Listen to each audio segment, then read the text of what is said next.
About 13 years ago, there was a severe earthquake in Japan, which was followed by a tsunami, and due to this, there was an accident at the nuclear plant in Fukushima.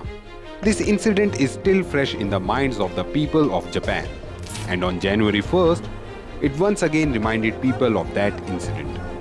Japan's Ishikawa was shaken by a strong earthquake and tsunami alarms started ringing in Japan.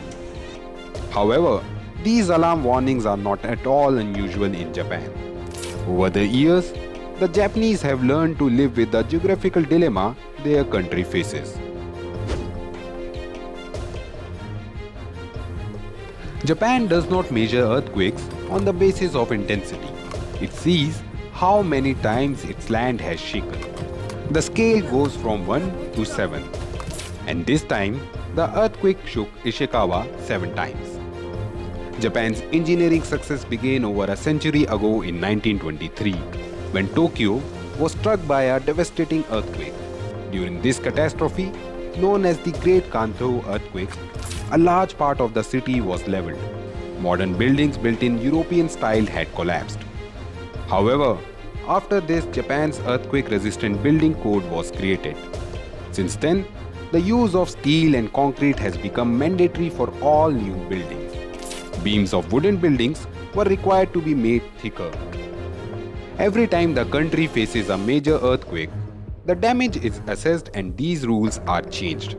The biggest change was seen in the year 1981 when new earthquake measures were made compulsory for all new buildings.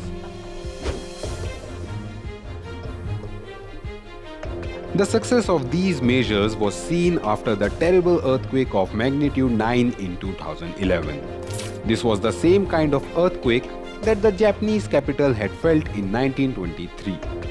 In the year 1923, the city was leveled and 1.4 lakh people were killed. Whereas, in the year 2011, big skyscrapers were washed away, windows were broken, but no big building collapsed.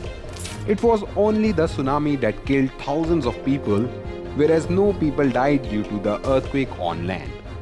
It's hard to imagine any country that hasn't experienced substantial losses following an earthquake similar to the one that struck Japan on New Year's Day.